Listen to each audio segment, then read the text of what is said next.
these conditions in Bitcoin 1 and 2, that made me think, like I'm anticipating maybe a third kind of accumulation phase, much like these two here, to be here.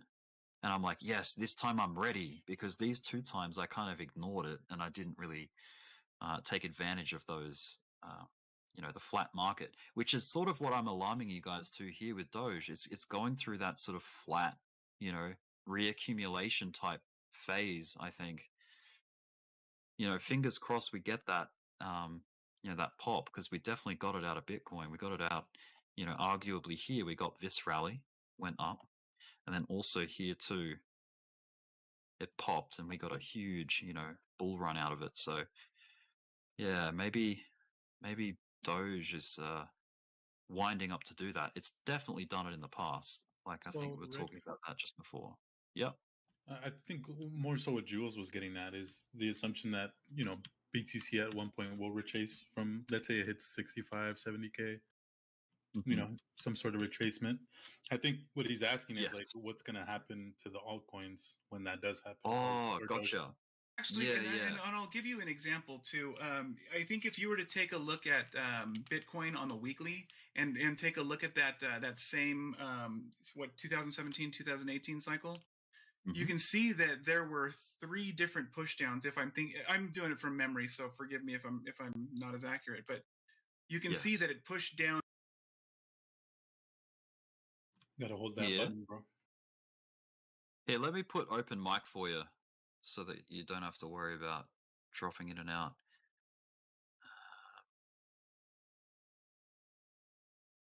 Go rolls, open mic. There you go. Feel free to change it to open mic if you like. I just did. Thank you. All right, sweet. There we go. Yeah, no. So what I was saying is that if you go to Bitcoin on the weekly and you look at that same 2017, 2018 cycle, you can see that there's, I believe, 3 different push downs through resistance. And I was kind of thinking, or I was almost nervous that, like before we can get into our bull run or before we can get into alt season or whatever it is, that there's going to be one other shakeout just to get those weak hands out, and so, yeah. And then to Ernesto's question, what does that mean for the alts? Because it kind of, you can see how it looked similar to how we started, at least in this, since the April or May corrections. Yeah, that May correction. Yeah. See, it's possible, definitely. But price discovery is such a big deal. Like, when Bitcoin does price discovery, it does it really well. Like, it goes crazy.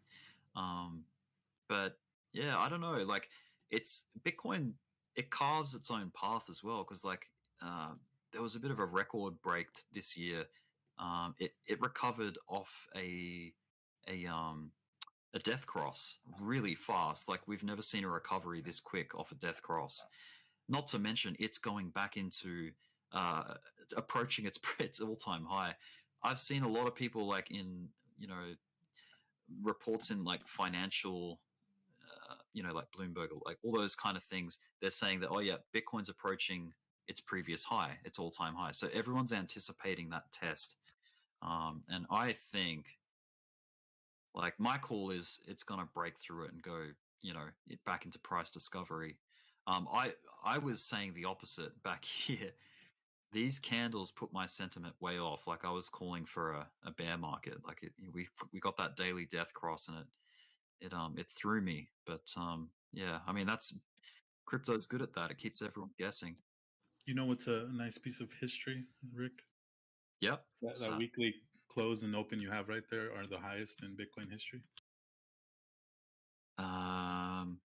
The weekly close and open. Yeah, the last 2. So the last close and the last. Oh, here. Oh, yeah. You're right. Totally. Yeah. Definitely. It's pretty. So cool. that is significant. Yeah, definitely. And then, sorry, I hope that answered your question there, Jules. Was it, which 3 dips were you referring to? Was it on the weekly? If you're still there. Yeah, I'm here. Go back to weekly. Yeah, so let's see. So you come down. Let's see, right where. So the first one is. Let me see. Is So it? I consider that first little peak. That's kind of the blow off or whatever. But right where it comes down on just a little to the right So of there. that dip Yeah, right. Yeah, right. So that would be the kind of the This floor of dip? like the overblow. Then it goes down one level, kind of comes up, and then it pushes down that third time. Yeah, I see. I think I know what you No, mean I'm now. talking about from. Oh, Okay, so the first push down is the blow off go top, down like where the next one, the next level This of one? so support. Yeah. but so yeah, but so that would be where I'm talking about where the body ends. Oh, I gotcha. Like here. Hold on a second. I'm looking at it differently than I remember. Yeah, give some numbers, man. Or if you want to share your chart, I can bring across your screen if you want to show it to the YouTubes. Hold on a second. Look at my chart. Look at my chart. Good It's morning, good to hear Rick. some. It's good to hear some classic voices in the chat too, like Nesto and B and yeah. We're crashing. Hey, what's up, party, Rick? bro. And expect this. What's up? And Good morning. TD and TD and Vivamort. No, that was Holy me. shit. I'm the Expectus impersonator. And lucrative. Old school. That might Right. have been Turco. That was very close. Could have been Turco. Well, you know, a voice that I miss. Keep going. Like, I miss that wow. guy. He's all so about great. the money. I just haven't heard from him in a while. Yeah, it's all about the money. Rick, don't forget about me.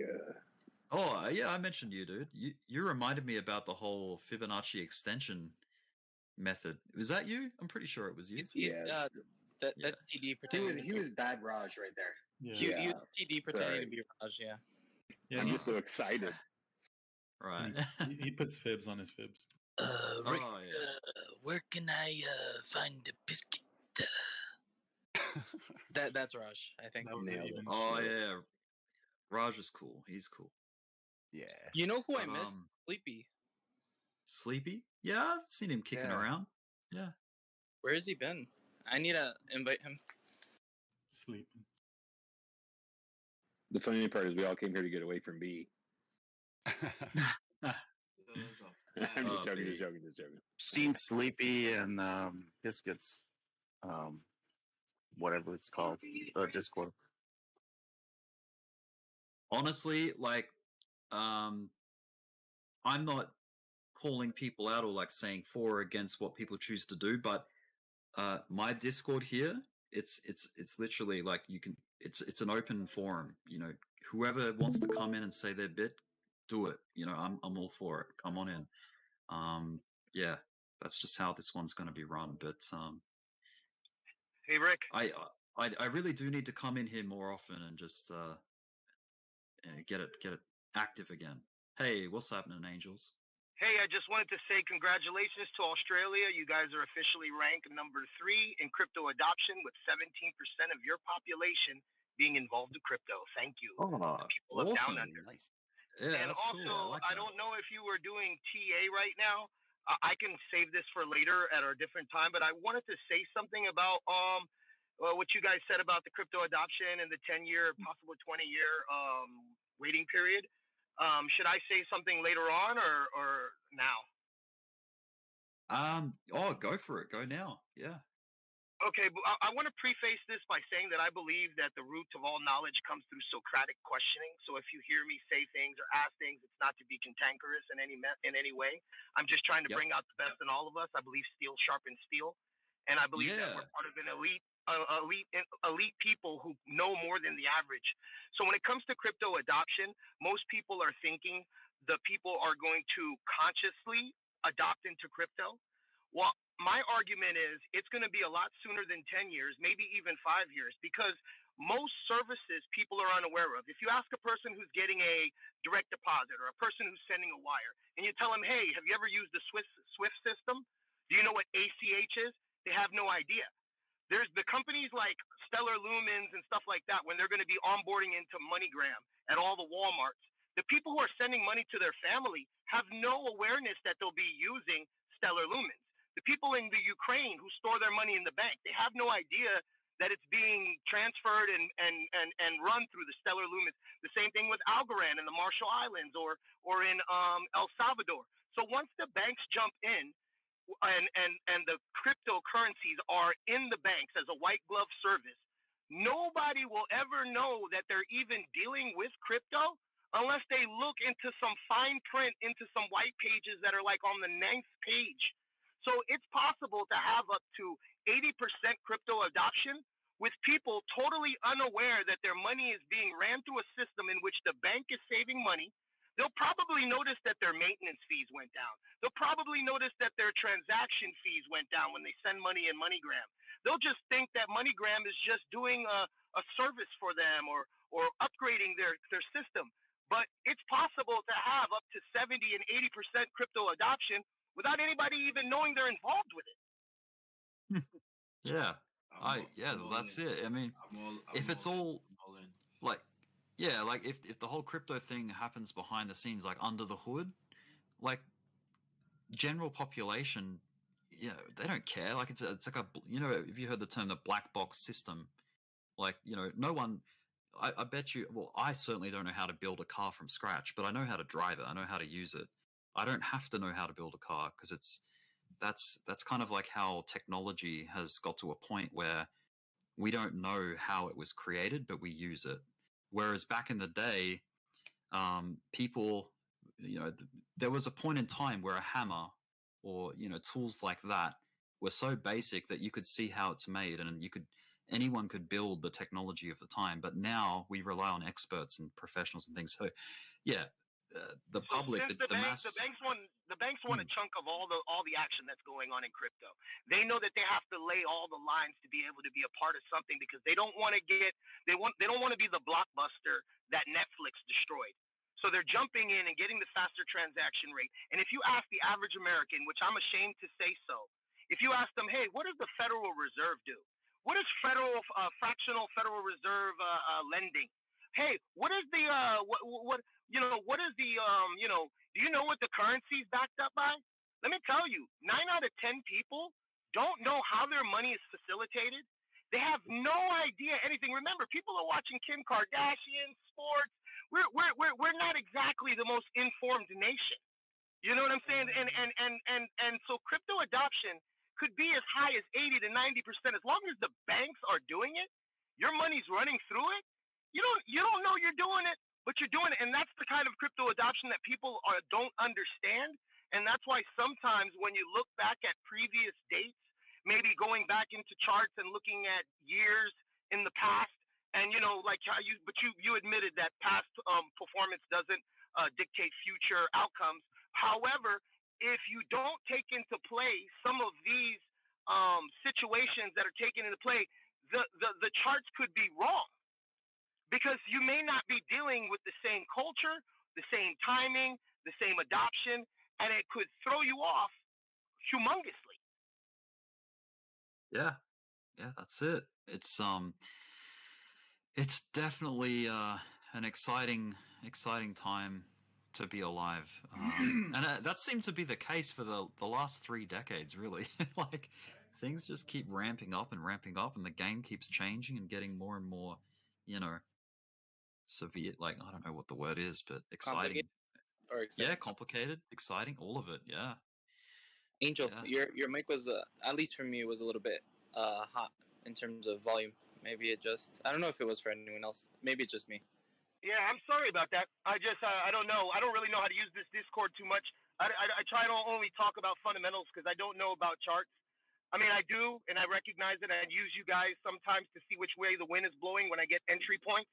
I'm a hodler. I'm in it for 4 or 5 bull and bear cycles. The price doesn't bother me. I'm looking at what the banks do. I'm following the greed.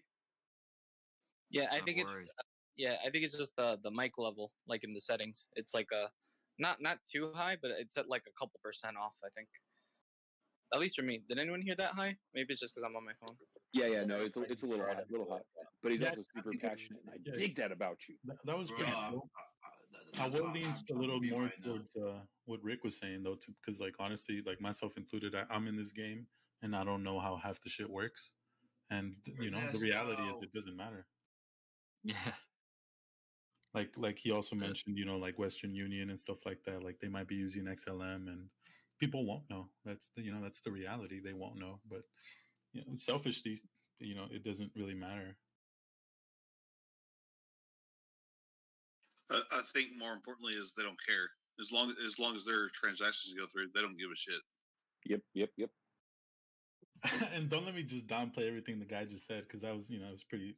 I agree with most of that. Yeah, me too. Yeah, good fair points. I don't understand how it works.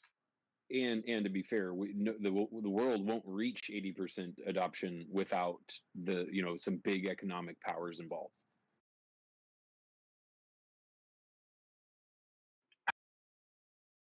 Like Rick, man. Good morning. Good morning. Yeah. Well, thank you. Don't be flirting with him. Now, where did we get up to? Oh yeah. So someone messaged me asking to look at Wink. That's still on this ascension. It seems like there's definitely like a trend line that's on the underneath side, holding the price up. Like if you think of it like an escalator, just every now and then it gets back in touch with it, climbs, but sometimes they can be devastating too. Like we've seen them in the past here.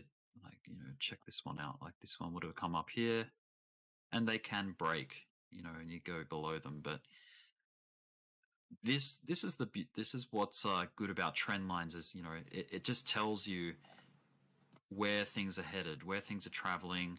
If something's pulling back toward a trend line, that there's a chance that it's going to find support at the trend. And not to mention there's horizontal lines of support and resistance as well. And there seems to be a pretty big one right there at about, what's that? How do you read that? 0.0062. That's what I've got that as. Let me lock that in, because see how that's kind of like lining up with the Fibonacci level there, the 0.5 fib. Now I think this is a support fib. Yeah, it is, because it's coming from this low. It's been drawn all the way up to that high there. So as it stands, it seems to have found support at the 0.5 Fibonacci level, which is very bullish. Sometimes the pullbacks that go all the way down to like 78%, the 786 fib level, I don't know. Some people might argue that that's weaker. Like that's a sign of weakness, that it's crashing through support, or it's just showing that the trend has ended. The direction of the market has pulled right back. I mean, a 1-to-1 retrace, that's definitely like quite bad. It's lost everything that it gained. It's given back if it goes 1-to-1. But yeah, a bounce at 50% is very healthy. Like to me, that's, we're still in this overall climb here. 5.7 million BTC shorted. Oh yeah, cool. So can you do a TA on the SLP when you get a chance, please? If you can. SLP. Yep. I can do that. Please. So no worries, man. So this one, even though it's had that all-time high, I think that's an all-time high. Actually, no, it's not. There's a lot more action. Holy shit! Look at that. When you zoom right out, this thing's been almost 1 cent. About a third of 1 cent it's been up to. So yeah, this thing could have potential. I don't know anything about Wink. I don't know what it's about, like fundamentally, but if you guys have the time and you're interested to see if it's got potential to go higher, check out, do some research on it. YouTube's a good place to start. Just Would search you Wink. change that fib line now or no? Oh, I mean, yeah, if I want to get a more macro perspective on I already can see where it's at. It's fighting to get above the 236. You can just tell, like the 236 is the red. It hasn't even come up to test it yet. So, and that sort of shows, like, if we're confident that we've seen the bottom, we have not even come up to see 236 yet, which means Much like Shiba, it went through this phase of just going sideways in a channel for so long that accumulating in that area is not a bad idea, for the long haul. So yeah, fingers crossed Wink has a future. I don't know anything about